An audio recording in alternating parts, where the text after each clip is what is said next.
শরীফ ওসমান বিন হাদির যে হত্যাকাণ্ডের যে মামলাটা সেটা আমরা সর্বোচ্চ গুরুত্ব দিয়ে তদন্ত করছি এবং তদন্তের আমরা একটা মোটামুটি পর্যায়ে চলে এসেছি। আপনি যে ভিডিওর কথা বলেছেন সেটাও আমাদের নজরে এসেছে।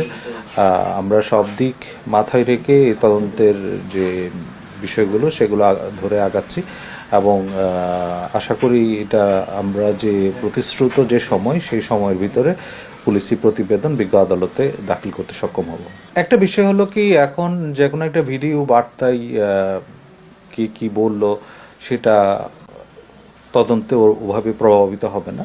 তদন্ত তার যে স্বাভাবিক যে প্রক্রিয়া সেই প্রক্রিয়াতেই চলবে এবং কেউ যদি ধরেন কোনোভাবেই একটা জিনিস ক্লেম করে যে আমাকে বা আমার পরিবারকে এরকম হয়রানি করা হচ্ছে, আমরা সব কিছু করছি আমাদের গোয়েন্দা তথ্য এবং তদন্তে প্রাপ্ত তথ্যের ভিত্তিতে।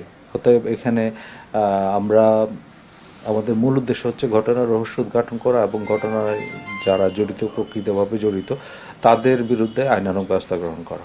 আমরা যে এখন সোশ্যাল মিডিয়াতে আপনারা দেখেন নানা ধরনের তথ্য, নানা ধরনের ভিডিও এগুলো চলে আসে, সব কিছু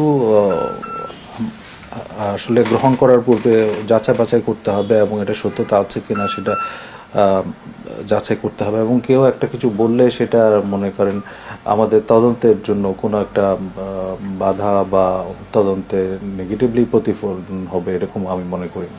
এটা নির্ভর করে অপরাধীর উপরে। আমরা দেখেছি অনেক সময় তো অপরাধীরা তাদের অপরাধ ঘটার পরে তাদের মধ্যে একটা অনুশোচনা, অনুতাপ কাজ করে এবং সেটার ভিত্তিতে তারা বিজ্ঞ আদালতে স্বীকারোক্তিমূলক জবানবন্দি প্রদান করে। এই ক্ষেত্রে এই মামলাতেও কিন্তু আমরা ইতিমধ্যে যাদেরকে গ্রেফতার করেছি তাদের মধ্যে অনেকেই বিজ্ঞ আদালতে 164 ধারায় স্বীকারোক্তিমূলক জবানবন্দি প্রদান করে।